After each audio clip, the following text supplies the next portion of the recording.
姑娘，你没事吧？没事。唉，不用法力，确实有点费劲。姑娘，这绝晓峰岩壁陡峭，据说没人上去过，你何必为难自己呢？因为啊，我要重烧覆水。我没听错吧？这姑娘说她要重生覆水。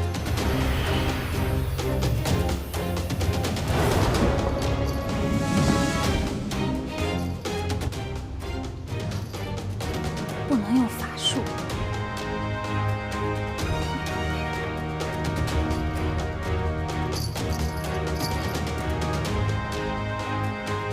据说这彩虹雨就在这彩色云之中，在经过绝晓峰峰顶的大树时，会有片刻凝结成云。只要将其收集起来，就如同重收覆水一般。但是不久，云朵散去，彩虹雨便会倾盆而下。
仙童说，天蓬元帅约我到此，可有什么事儿吗？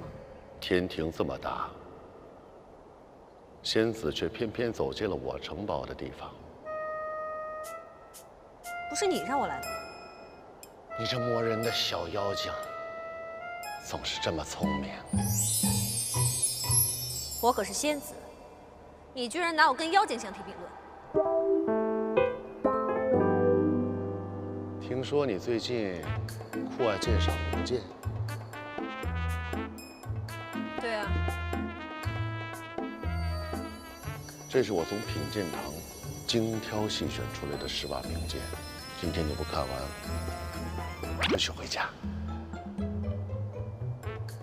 要是没什么事儿的话，我就走了。哎，干嘛呀？给个面子，多少看一眼再走啊！哎，仙子。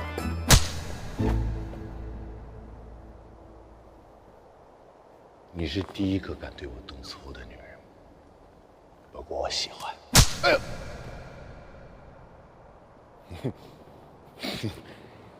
你成功的引起了我的注意。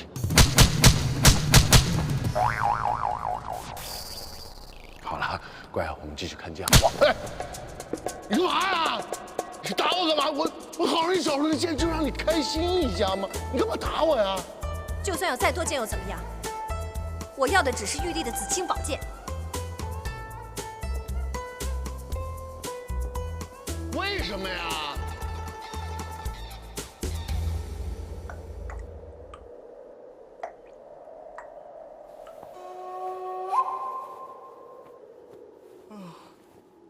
我这是在哪儿啊？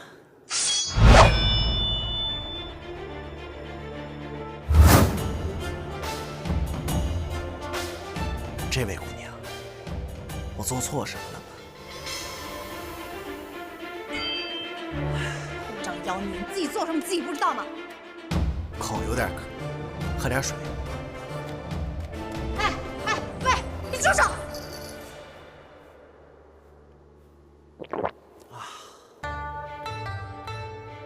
你也要喝？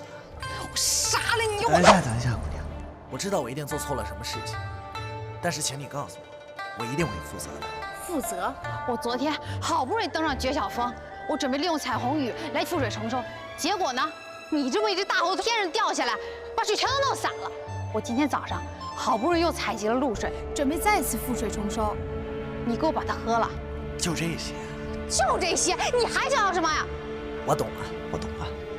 就说因为我坏了你的大事，那你说怎么补偿吧？补偿？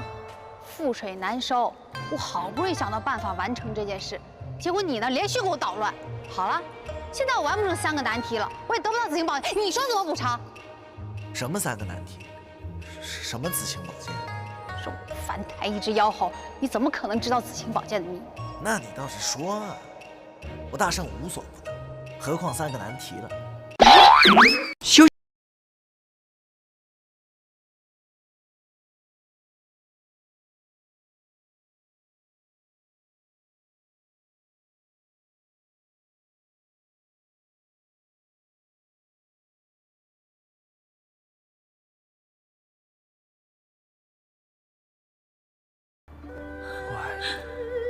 如果非要在这份爱上加上一个期限的话，我希望是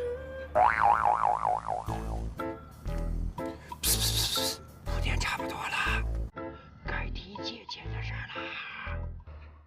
1万年。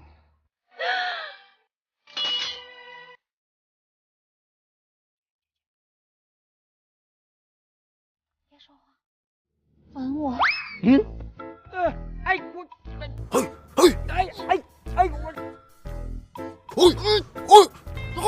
哎呀，借钱何须套路，上前阵啊！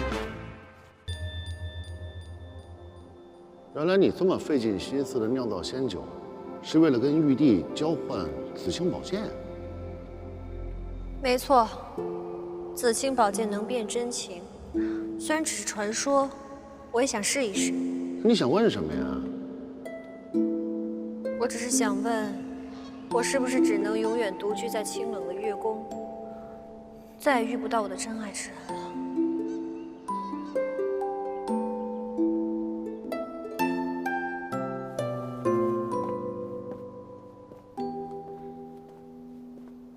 那个，你看啊，这个人世间的缘分呐，就是如此的神奇，牛心插柳，但却百柳成荫。你想找的真爱之人呢，其实远在天边，近在眼前。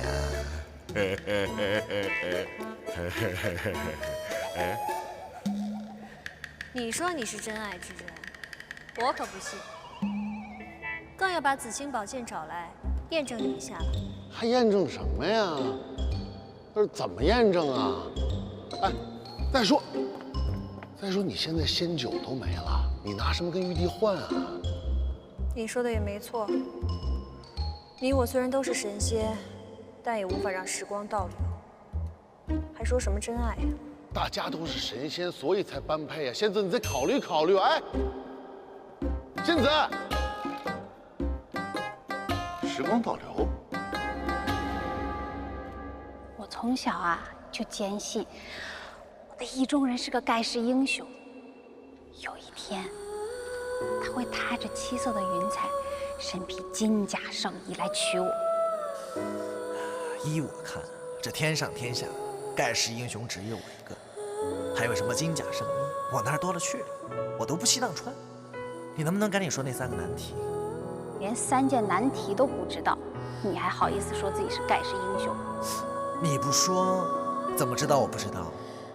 是这样的，玉帝呢得道之时，曾挥动神剑斩断了青丝，这把神剑啊正是紫青宝剑。紫青宝剑呢，因此就通晓了天人魔3界所有的情爱之事。现在啊，插在离恨天吐虚幻境的青梗石上。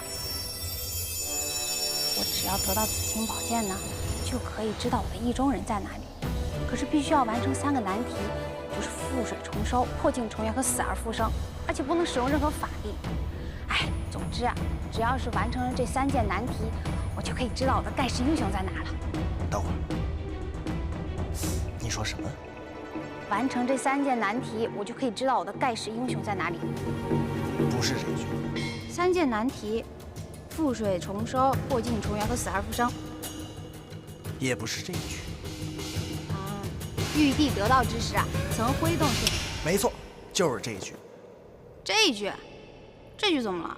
这把剑是玉帝老儿的。对呀。所以我帮定你了，只要是能够奚落这个玉帝老儿的事儿，我一定义不容辞。你说的简单，光是覆水重收这一件事情就已经够难了。我好不容易才想到用彩虹雨来完成，结果呢，被你给搞砸了。现在啊，我都不知道彩虹雨什么时候才能遇到。得到紫青宝剑真的很难啊！重收覆水，交给我吧。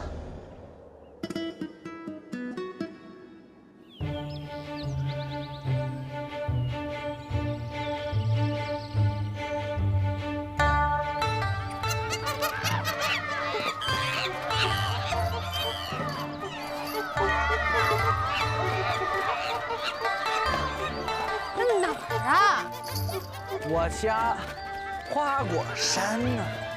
你家？你家怎么能重收？喂，哎，请你的。谢谢。怎么了？你不喜欢吃这些？你早说呀！花果山物产丰富，什么没有？只有你想不到，没有这儿没有的。我早该想到了。你就是一只猴子，你怎么会明白我说那些呢？好啦，你现在也回家了，我该去做我自己想做的事情了啊。不就是覆水重收吗？有什么难的呀？跟我来。喂。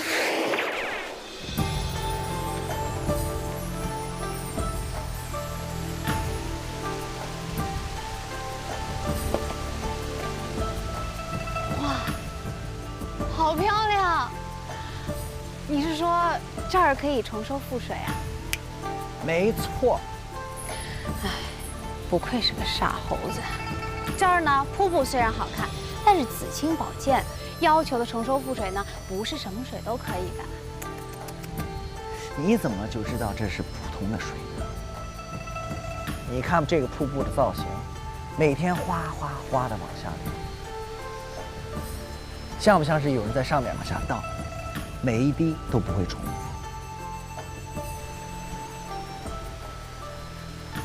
真的是太浪费了。那好，来都来了，怎么也要试一试。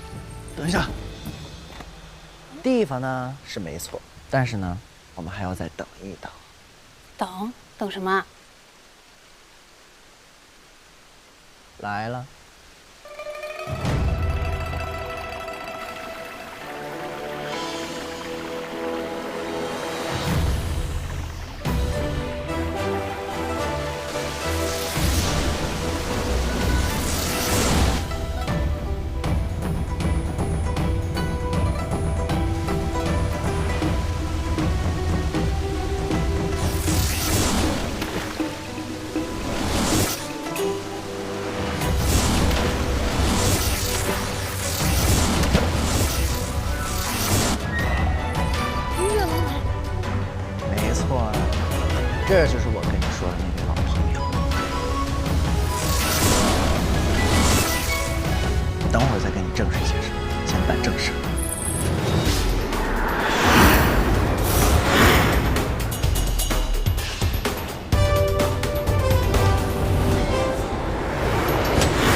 放心吧，他不会有事儿，对吧，小李？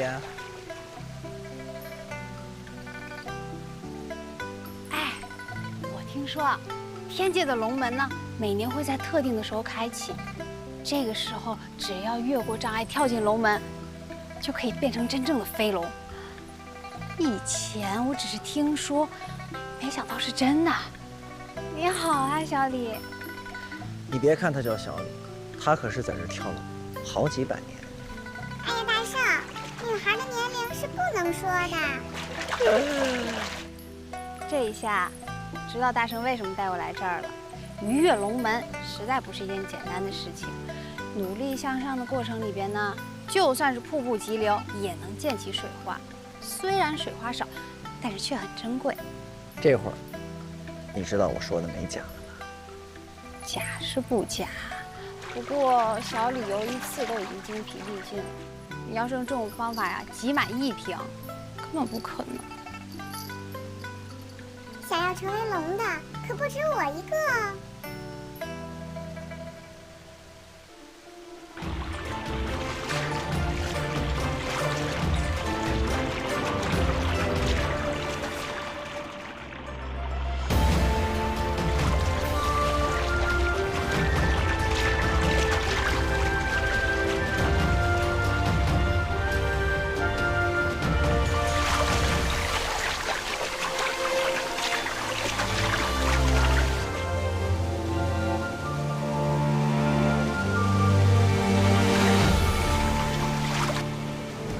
现在看你的了。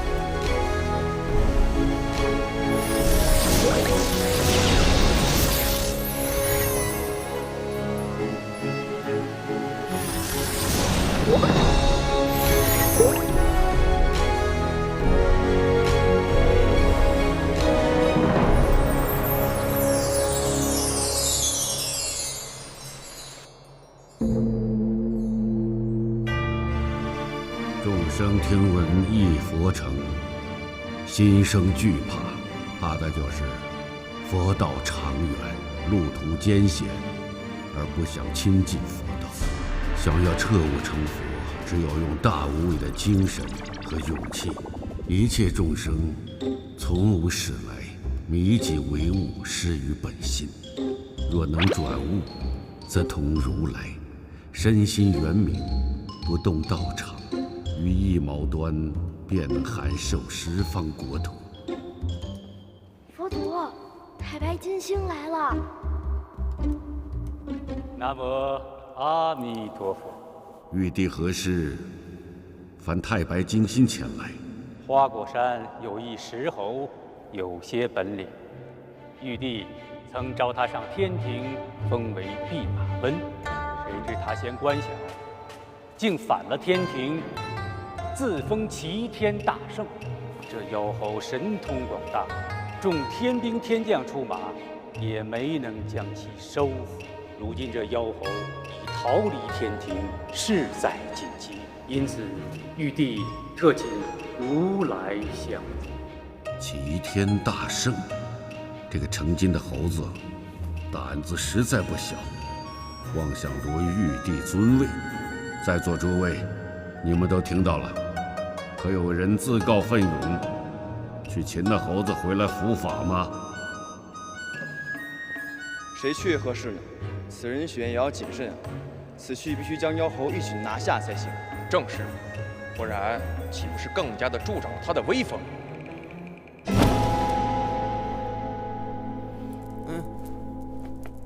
阿弥陀佛，其实睡觉也是一种修行。这位是我的二弟子金蝉子。阿弥陀佛。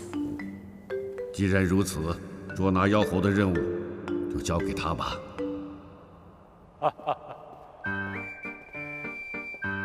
阿弥陀佛，阿弥陀佛，拜托大师了。大师既然是如来所见，想必定有一身非凡的本领。只是那妖猴凶狠非常，大师千万小心。我这就回天庭回报玉帝，静候大师佳音。哎，你说什么？什么豪子？你静候什么佳音？哎，那个谁呀？你慢点飞呀，很危险。师傅，刚才弟子在修行，没有听清楚你们在聊些什么，可不可以再重复一遍？金蝉子，你速去速回，让那猴子趁早皈依我佛，莫要一错再错。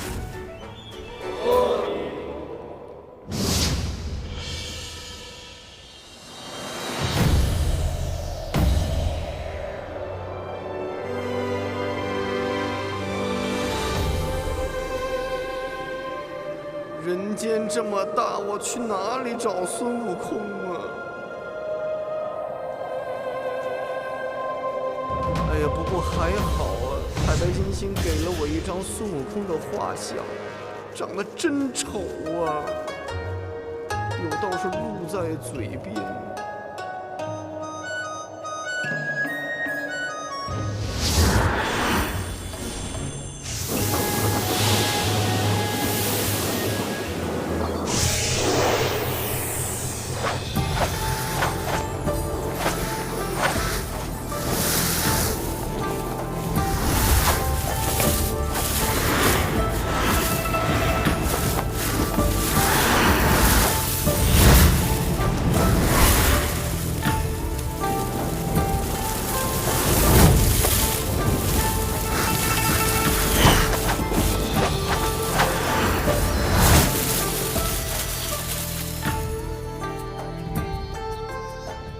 呀，还是挺干净的嘛。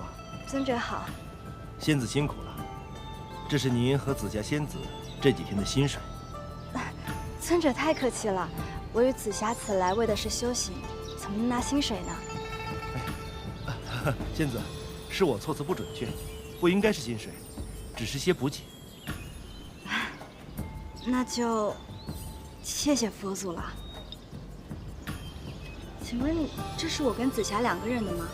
是的，这是2位打扫长廊的记录，可以依此分发补给。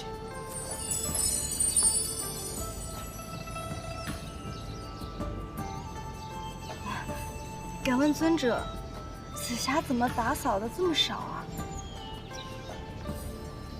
哎呀，你跟紫霞身形接近，会不会是我记错了？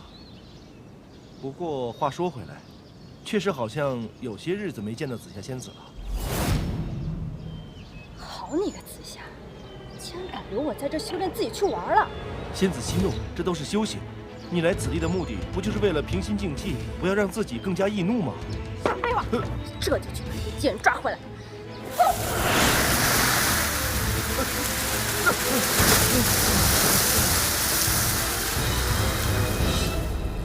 所以，现在又要重新开始打扫了吗？可是钱你已经……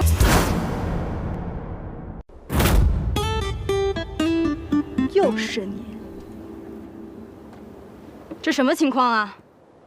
问你们呢，什么情况呀？这位姑娘，此人是齐天大圣孙悟空，他之前在我们店里作威作福，结果签名签的是6耳猕猴。这个我解释过了，我就是为了躲这个姐姐，我才不签我自己名字的呀。你还打伤我们大王，这个孙悟空还趁机偷了我们的镇山之宝，现在我们要拿回我们的镇山之宝。我那是打你们大王吗？我那明明是在给他按摩。你想想，他常年待在那山里面，缺乏锻炼，胖得跟猪一样，功夫不如以前也很正常。而且我真的没有抢，你如果不信，你现在就可以去问问你们家大王，那是他给我的按摩小费。可你还抢了我们的店，我们的店是全镇最好的商铺。我那还来啊？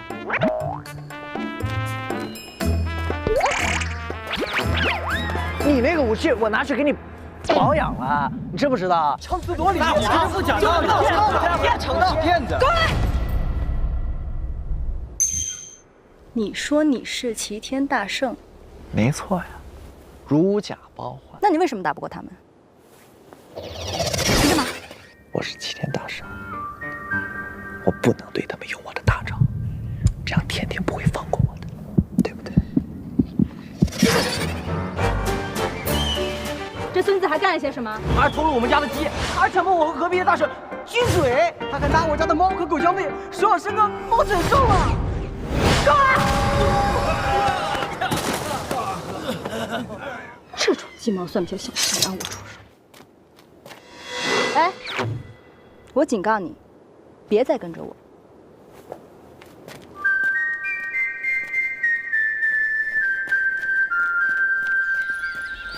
哎，要是按照老侯爷爷说的，我们可以根据兰花王开花前分泌的兰膏来粘合岁镜，但是呢，就是不知道这个兰花王到底什么时候开花，我们能不能赶得上？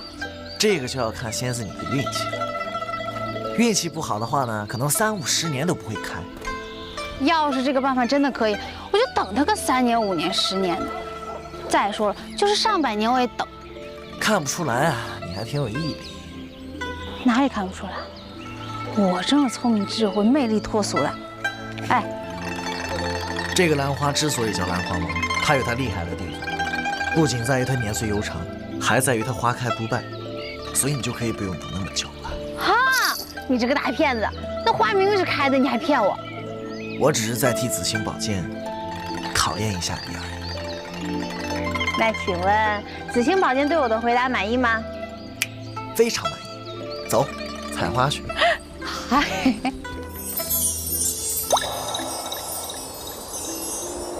这就是兰膏。等等吧，让兰膏发挥一下它的作用。等找到紫青宝剑，找到你一生所爱的人，打算跟他干什么？我想，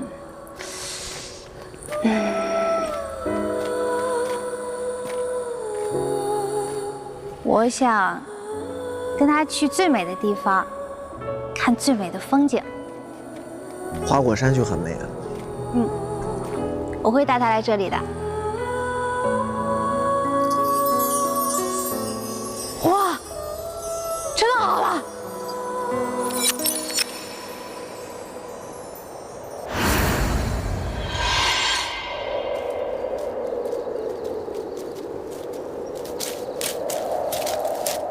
我不是警告过你不要再跟着我吗？我不跟着你，怎么会安全呢？啊？我不跟着你，怎么会安心呢？有什么不安心的？我就是要一直看着你。看着我？你谁派来的？为什么要跟着我？你到底有什么目的？你先别发火，也别生气，你听我说，因为我喜欢你。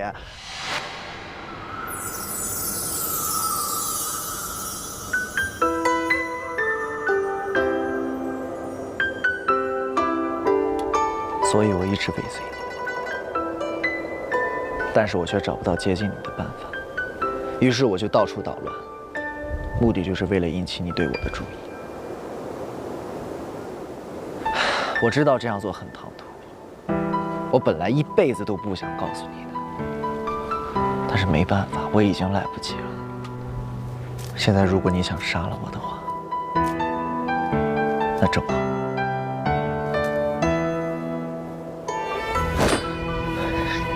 这样我的心就不会那么痛。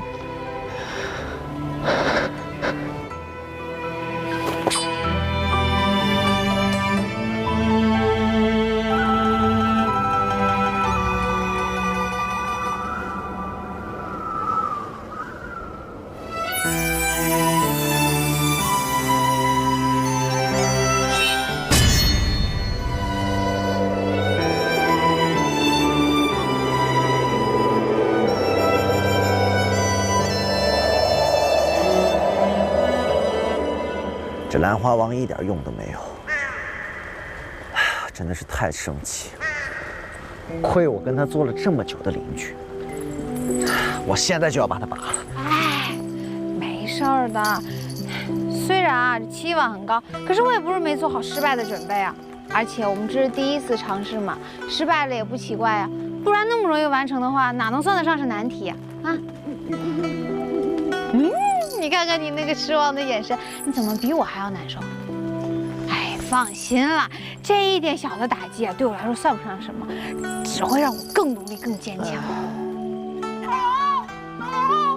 王，不好了！大王，不好了！什么事儿？我们抓了一个。我兄弟找我有点事儿，我先跟他去计划一下。走。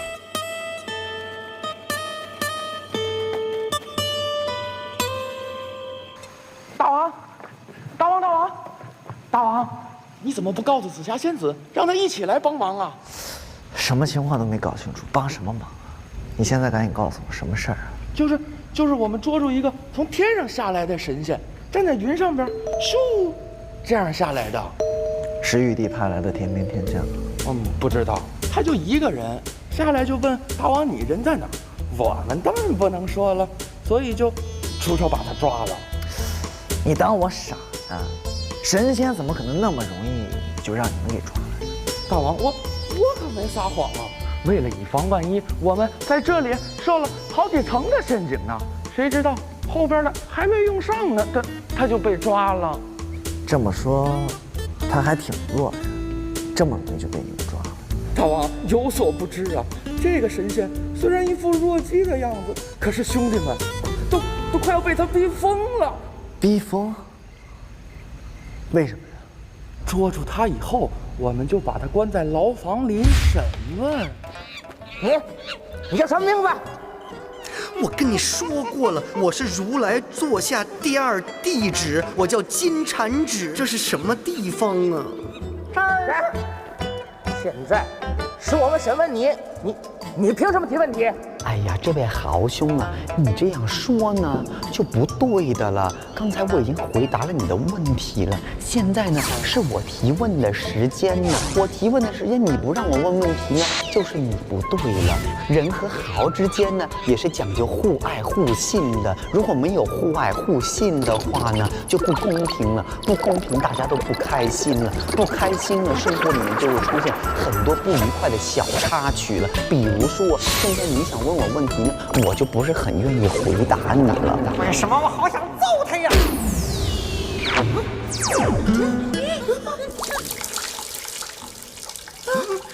你都打了我了，那你可不可以告诉我这里是什么地方？告诉他，这儿是花果山牢房。牢房，我来花果山呢，是要找齐天大圣，跟他聊下天。我是来做客的，你们怎么可以把客人带到牢房来？这就是你们花果山豪子的待客之道，是不是？我们已经回答你的问题了，现在轮到我们了。没轮到你呀，我还没有说完呢，你怎么这样呢？啊！要听人把话说完，这个也是做豪子的一个最起码的礼仪呀。我们为什么要说这个礼仪？哎呀，你们知不知道？所以呢，你们就分不清楚什么是客人，什么是敌人，什么是客房，什么是牢房。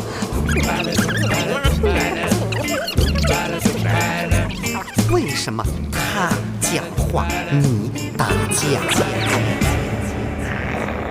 醒醒！我刚刚怎么了？你怎么突然间我这么恨你呢？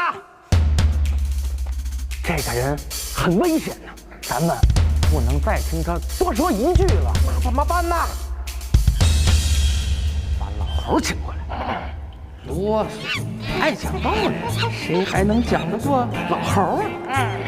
老猴，这个人要挑战你道理之王的位置，我们不服，可是又说不过他。好说，好说。大王，我们只提了一个问题，之后他却提了一堆的问题呀。他真的只是说话，没有动手，没有用法力吗？没有。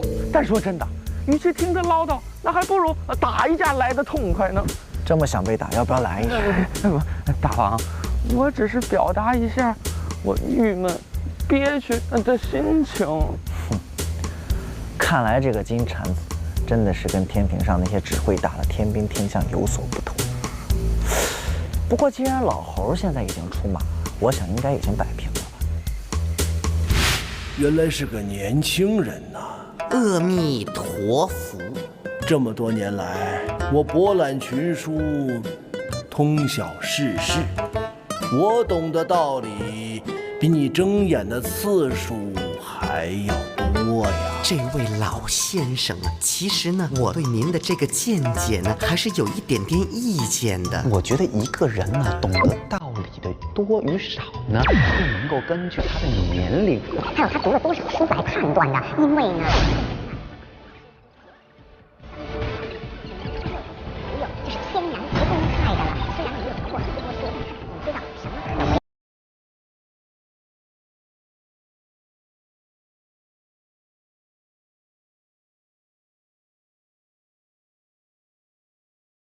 为什么会知道我长了几次眼睛呢？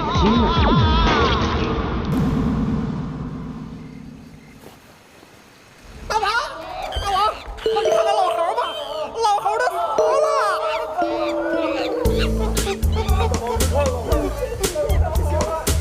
大王，大王，老猴他死了。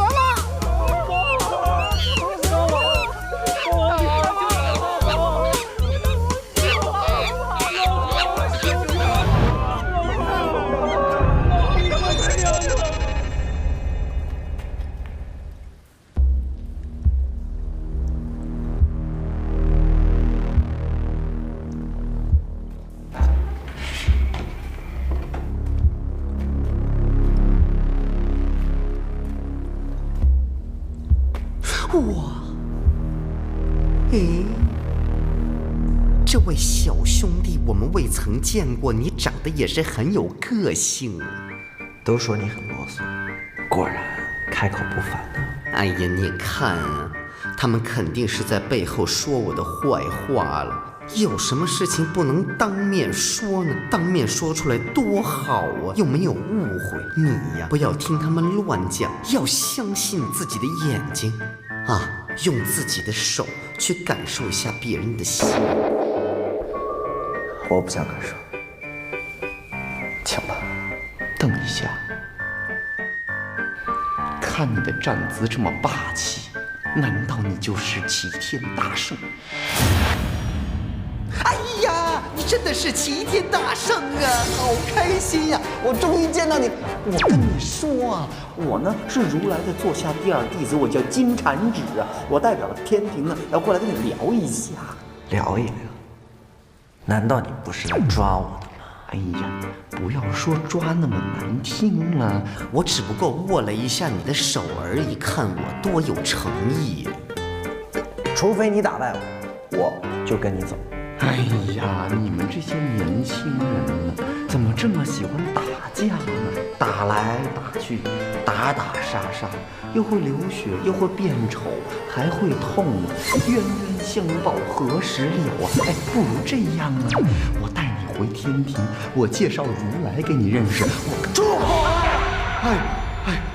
哎，你这个好只是脾气这么大的，吓死人了！凶我干什么？你走不走？我不走。行，你不走，老孙俺走。等等，可不可以给我点吃的？我好饿。你信不信我打死你啊？如果打死我你就去见玉帝的话，那你就打死我吧。你打不死我，我不走。我不吃肉啊！休息一下啦。二位姑娘真是很有眼力，这金箍棒可是孙悟空的贴身之物，可大可小，颇为抢手。老板，80两我要了。成交。老板，80两我要了。等等，菠萝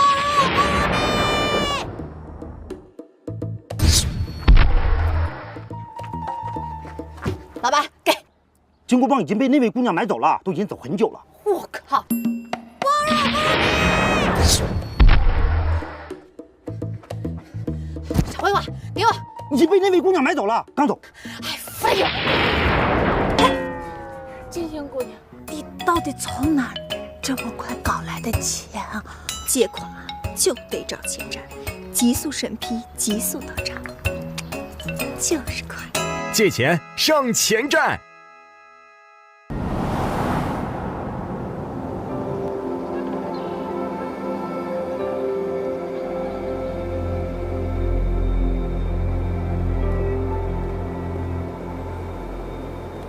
想什么呢？嗯，哎，上次没聊完啊，咱们继续聊聊啊！啊？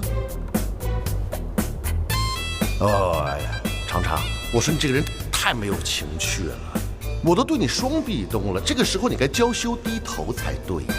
我们再来一遍，来。就算是时光倒流，我也不会配合你的。那如果我真能让时光倒流？听说过月光宝盒？少来搞推销啊！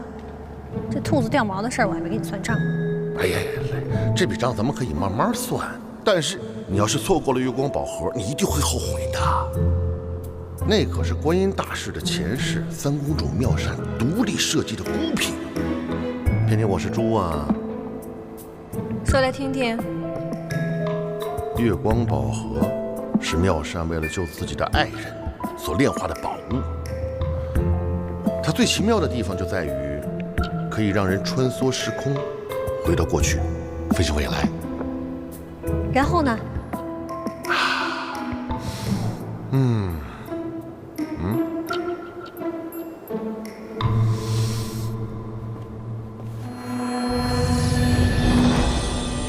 然后妙善经如来点化，历经千世轮回，最终修炼成看透世间一切苦恶的观世音菩萨。月光宝盒一度流落人间，引得世人争抢。问世间谁不曾有执念和遗憾？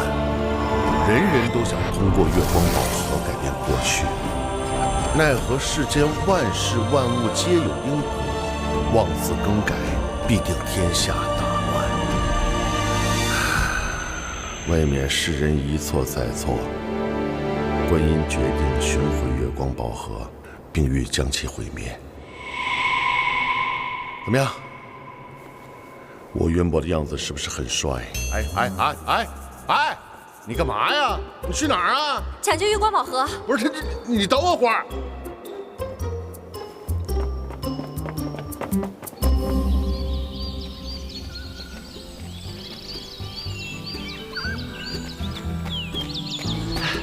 我终于找到你了，快走吧。为什么要走？我发现啊，你这个花果山啊，奇花异草，什么都有。就算找不到蓝花王，说不定还有红花王、绿花王。我们在这儿多待2天，然后呢，说不定能找到其他的办法。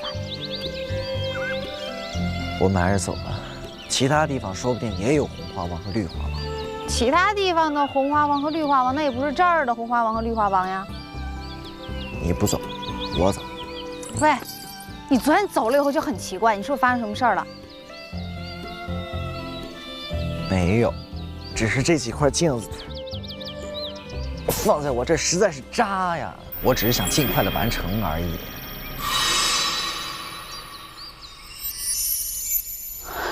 你昨天晚上干嘛了？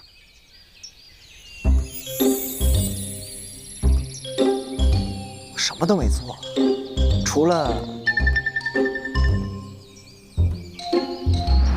我呢是如来的座下第二弟子，我叫金蝉子，我代表了天庭呢，过来跟你聊一下。难道这个金蝉子真的非同一般？你说什么？不行，我还要再确认一下。哎，你又不走了？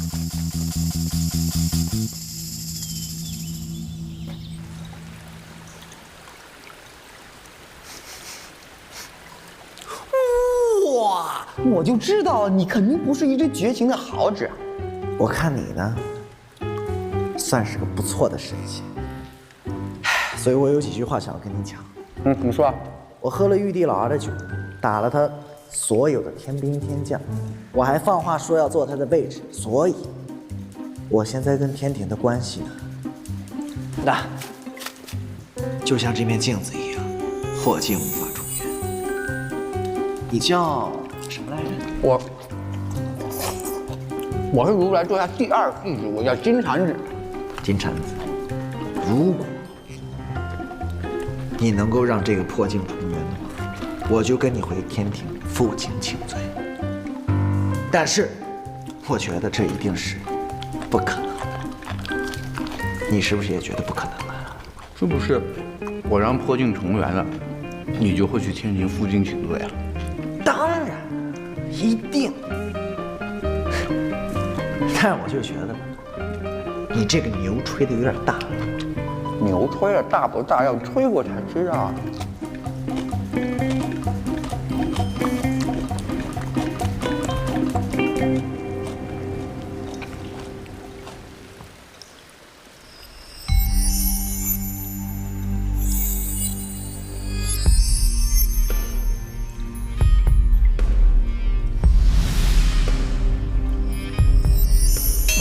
为什么你就会破了呢？是不是拿你的人不小心得了什么怪病，手容易抖啊？是不是吃的不好啊？然后就把你丢在地上了？哎呀，你也是很可怜呐。作为一个镜子破了，也是很让人心碎耶。你看你照出来脸都有2个。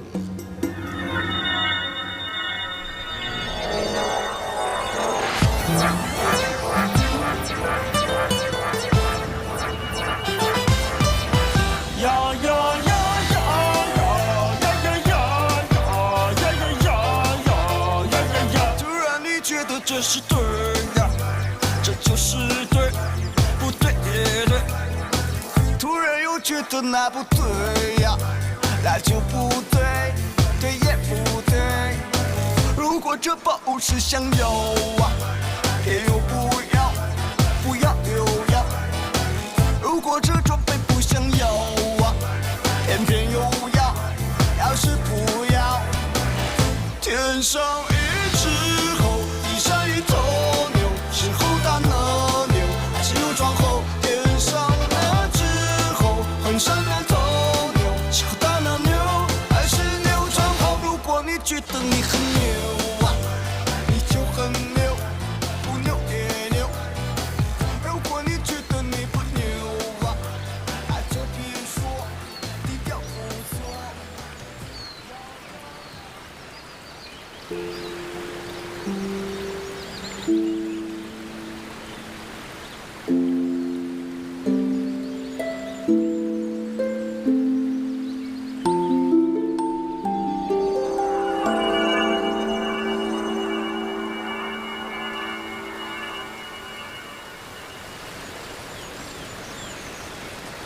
悟空，你看，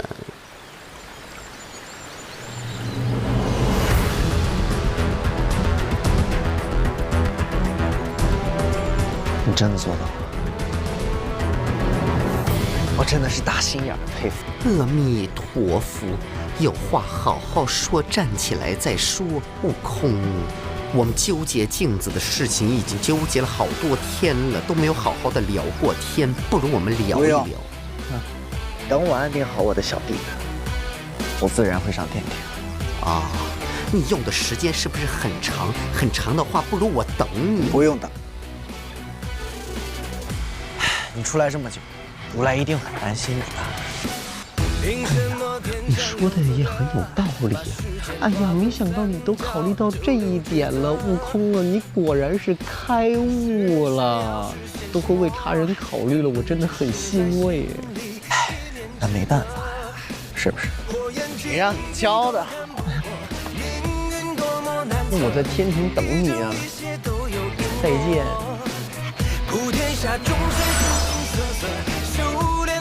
再见。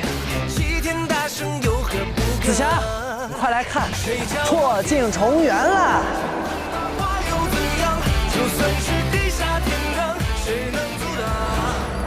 只要完成起死回生的考验，紫金宝剑就是我的了。到时候我就能跟我意中人幸福的生活在一起。我还是觉得一个人更幸福一些。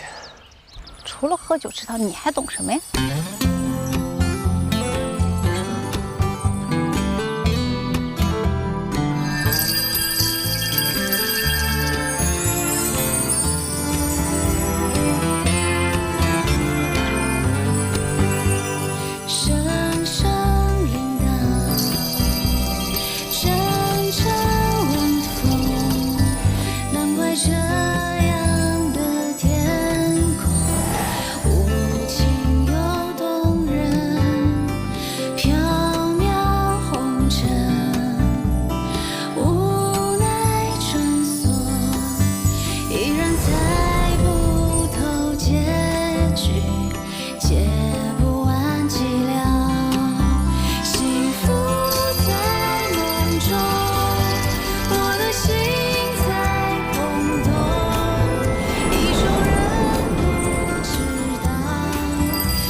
算了，你知道为什么吗？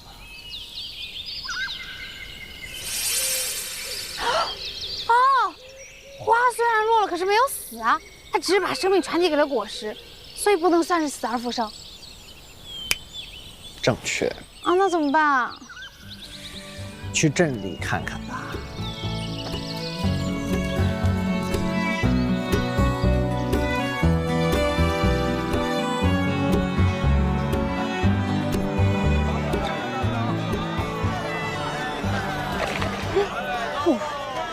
少儿这么生机勃勃的，上哪去找起死回生的机会？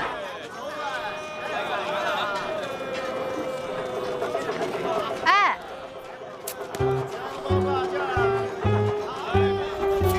大婶，这镇上有死人吗？如果你不马上离开我的视线，很快就会有死人了。哦，你看这个，这个怎么样？来，我给你戴啊。你看，涂。这个套进去了。要不就这个。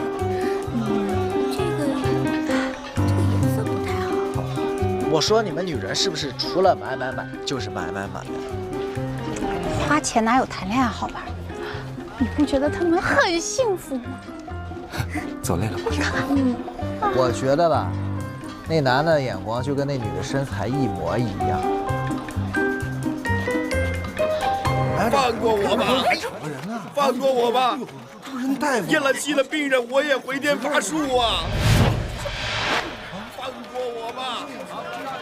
如果你能够让这个破镜重圆，我就跟你回天庭负荆请罪。又是你！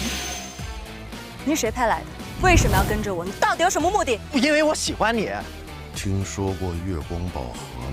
它最奇妙的地方就在于可以让人穿梭时空，回到过去。少儿这么生机勃勃的，上哪去找起死回生的机会？放过我吧！验了气的病人，我也回天乏术啊！走，放过我吧！放过我吧！哎，你放过我呀！哎呀！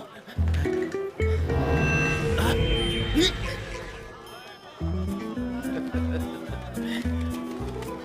您这伤着没有啊？没事吧？师傅，哎呀，这是我家小徒弟，人可乖了，我每次出诊都要带上他。哎呀，行了，哪么多废话，赶紧走吧，你也不能斯文点儿。夫人来了，夫人，大夫来了！哎呦，大夫，快！大夫，你可一定要救救我家宝宝，他可是我们全家的心肝肝呀！不是，放心，我师傅是当代扁鹊，在世华佗，一定能够妙手回春的。不过现在还得请各位先回避一下，好吧？不要打扰到我师傅思考，好吧？李夫人，回避一下。哦，快来，福夫人回避一下。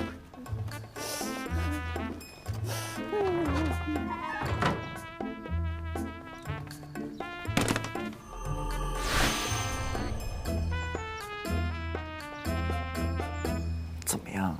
已经死透了。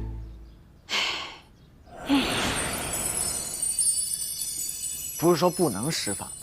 我施法都没把握能救活他，只能先试一试。行，那你施法，外面我来应付。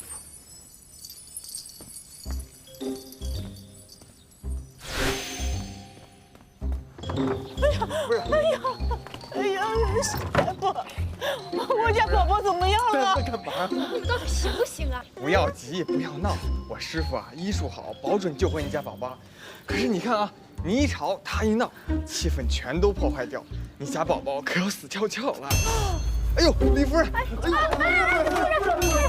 人！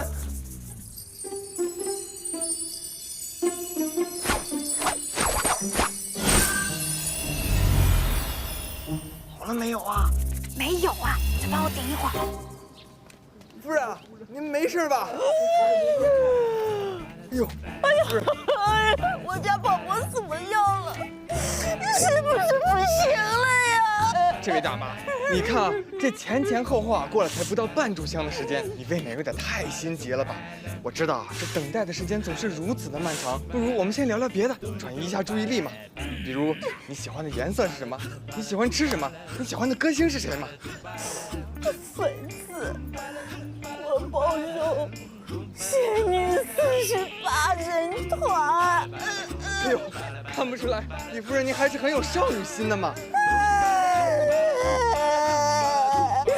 这些都是我家宝宝最喜欢的。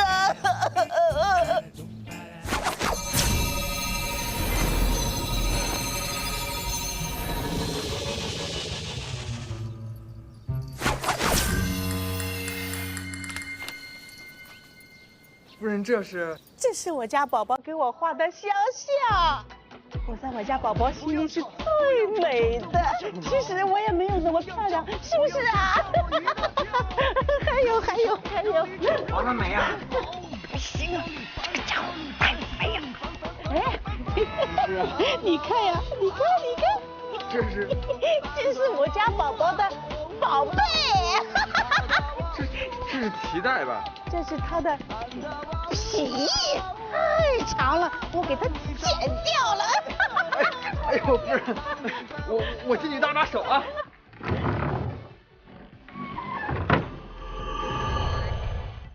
我受不了，走。我不想那么轻易放弃。那咱们何必在这死磕呢？外面有大把的机会，还没等你救活这个死胖子，我已经被他妈念死了。我的法术都无法让他起死回生，那别的就更没办法了。那就算了呀，找真心人真的对你那么重要？小师傅，我家宝宝醒了没有？我还有话跟你说呢，小师傅。小师傅，这个死女人简直比金蝉子还要烦。算了，如果放弃的话，就代表我向玉帝老儿那个家伙认输。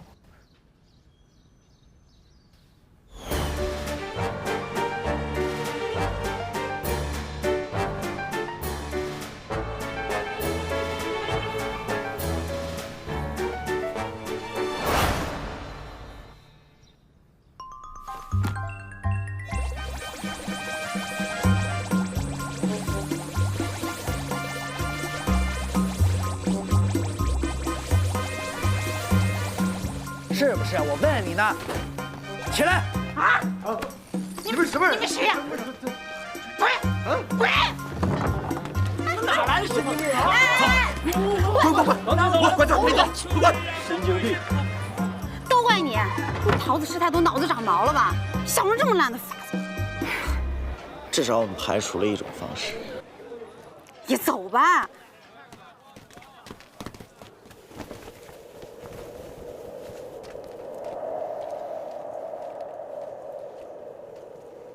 厂长，走累了吧？观音道场路途遥远，我们途经人间，不如借宿一晚可好啊？我还要赶路，你自己休息吧。这是你让我心疼的手段吗？不行，今晚你必须休息。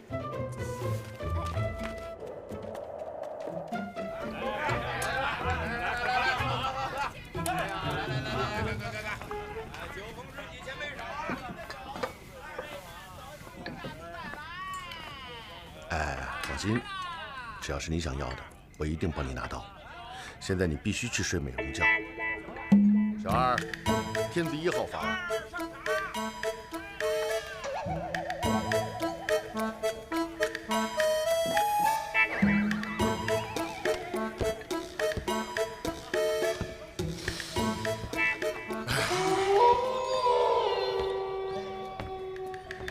小二。天子2号房是不是？你怎么知道？因为等等，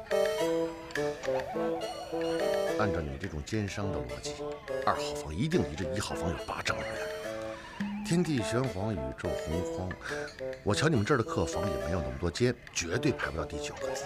关键是，我也不清楚千字文的第9个到底是什么字，所以，我还是请你给我离1号房最近的房间。就这一间了，你住不住？啊？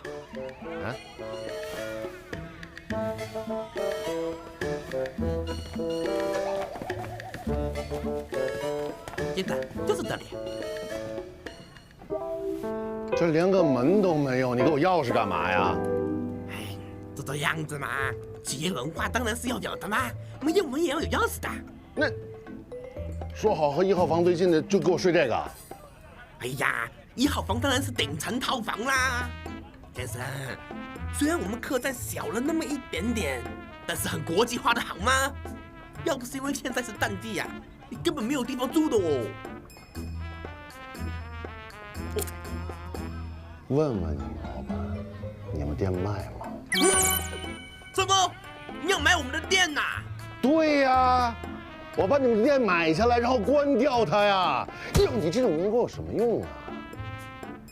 先生，时候不早了，你还是洗洗睡吧。晚安。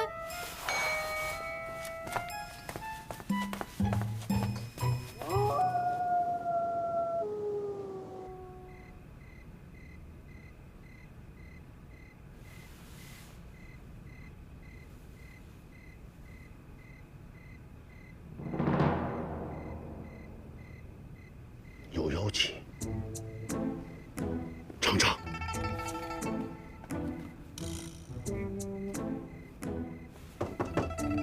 厂长，快开门！你必须让我看到你没有危险，我才能安心。厂长，我没有危险。那你开下门啊！睡了。不行，有妖气啊！不过就是几个小妖精嘛，当不知道不就好了嘛。我们本来就是各走各的路，何必多做纠缠？你真的不打算开门吗？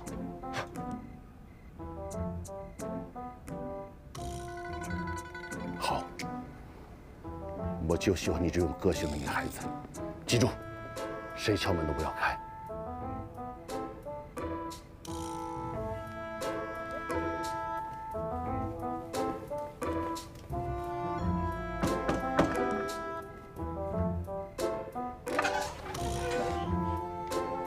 毛巾，谢谢。不客气。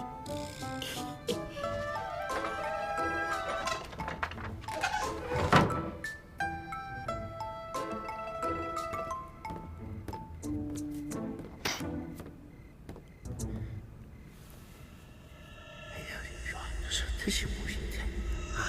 这是不是这啊？是不是这？是不是这？就是啊！哎呀，就是。看他修炼了多少年，就敢出来行走江湖了。来姨，现在妖精的门槛是越来越低了。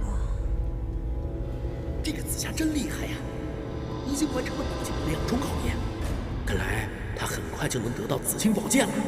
他都能完成考验，那我也能。别吹了，一到天亮你就变回大蛤蟆，还想挑战紫青宝剑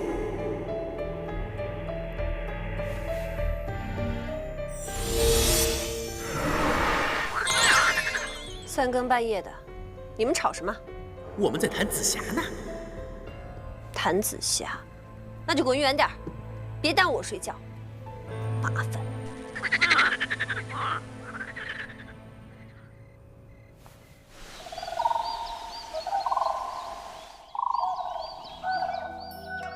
到了，这儿就是观音的道场紫竹林。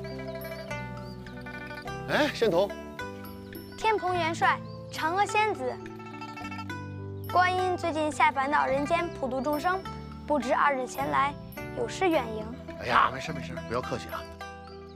这个由于近来呢天庭雾霾严重，加上仙子呢在玉帝的寿宴上被孙悟空糟蹋了仙酒，心情不爽，我陪他到处走走。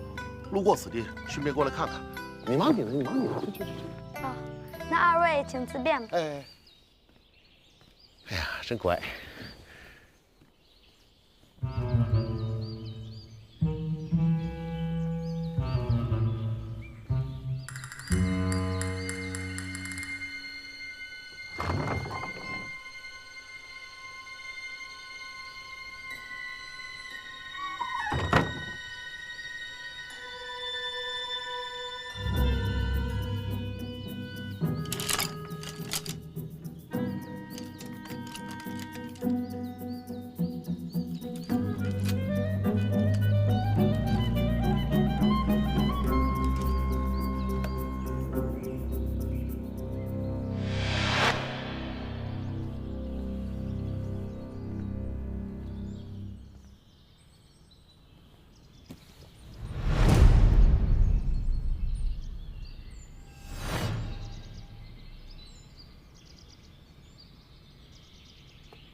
仙子何以在此圣境做出如此鸡鸣狗盗之事？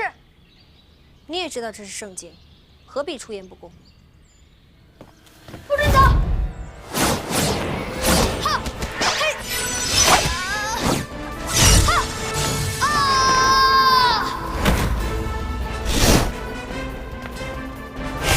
哈，哈！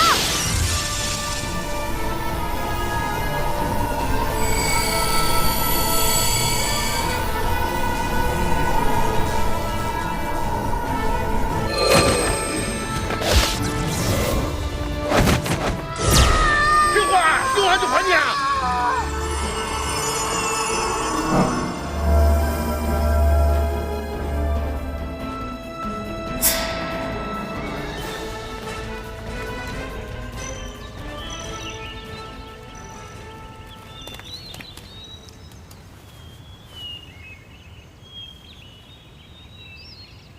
我也是没有想到，神乎其神的月光宝盒原来这么不起眼儿。厂长，赶快打开试试，好让时光倒流。我一定会赶在那个弼马温出现之前保护好你的仙酒的，也好让我们重新开始。我和你的故事，重复多少遍都不会嫌多。我先走了，我还有点事儿，过2天天田见吧。3天后我去月宫一定要见到你。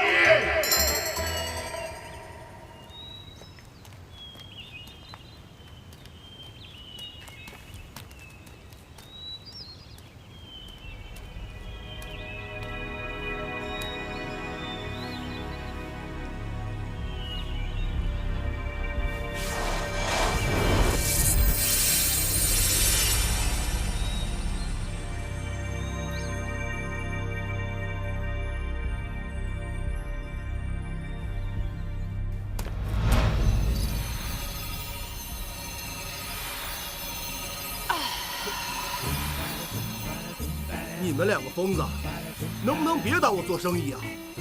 实在不行，你往里头吹口气。闭嘴！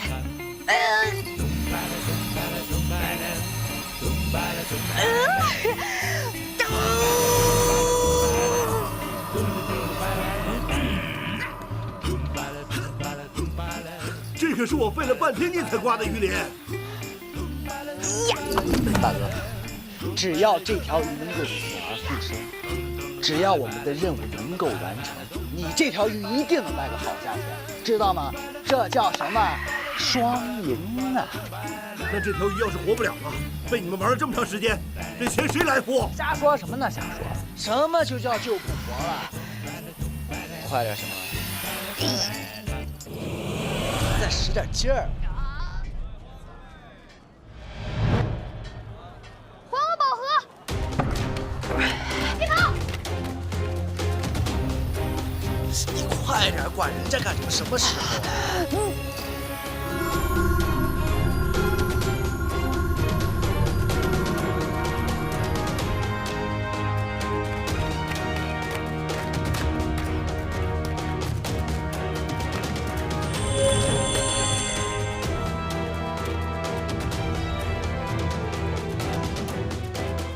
死心眼的臭小子，真是个小年纪。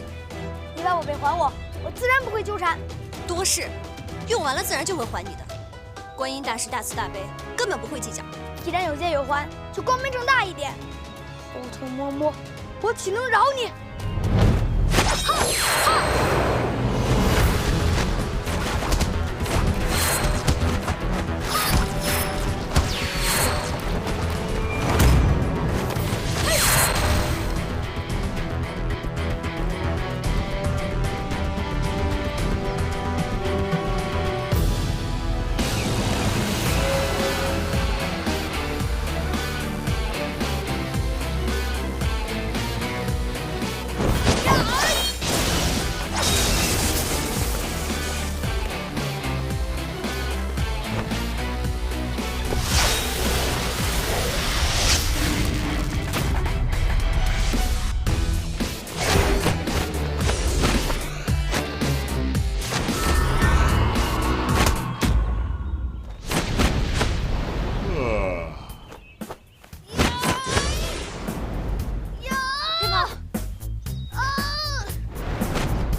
这一对贼公贼婆还真不要脸！哎，我警告你啊，说我可以，不可以说我的尝尝。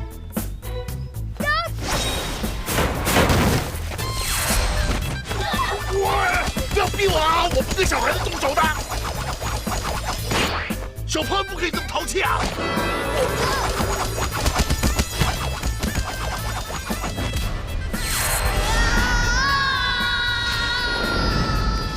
月光宝盒，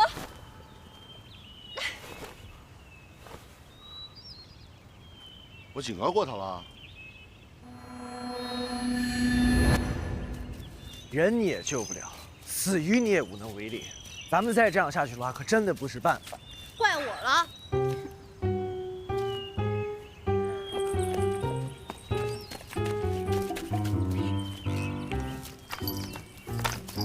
你有没有人性啊你？人家现在都成这个样了，你还这么兴奋？你这样跟黑白无常有什么两样？哪有兴奋？这是观音大师座下童子，大圣，我们一定得救他。观音家的小孩到处乱跑啊，还跑出来混社会，啊？挨揍了吧？我快不行了，这个月光宝盒，你拿好，免得它落入贼人之手。哎，观音这是怎么了？就这么个破盒子，还当宝了呀？给你。哎，这可不是一般的盒子，这是月光宝盒。等天黑了，月亮升起，打开宝盒，在月光下，我念般若波罗蜜，便可以穿越时空，回到过去。哎，你没事吧？你千万不能睡，我们一定会救你的。大圣，你快背着他呀！你们别管我，拿好宝盒，快走！坏人马上就要来了！你别，怎么办？我根本救不活他！大圣，有了！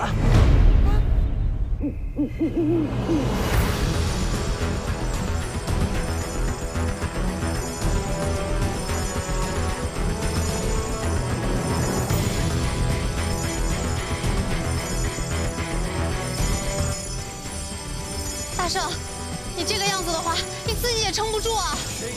先救我小童子，等月亮一出来，再拿月光宝盒救我不就行了？谁能阻挡？无形山压住锋芒，惊涛吹收复了狂，我依然一路行者无疆。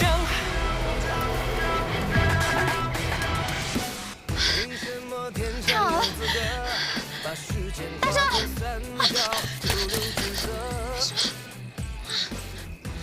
棋子会长，你做到了。你一定不能死！你等我，我救你！般若波罗蜜，还给我！什么你的？这个是观音大师的宝贝，知道哪儿偷的？人命！啊不，头命关天！你快还给我！不给！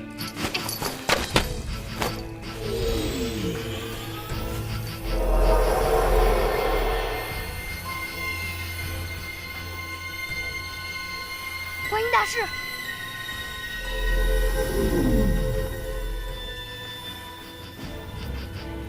天蓬，你与嫦娥盗我宝物，伤我童子，如今又在此与人争斗。你若将宝盒归还于我，我便不再计较；否则，玉帝的惩罚，你也是知道的。天蓬一时糊涂，还请观音原谅。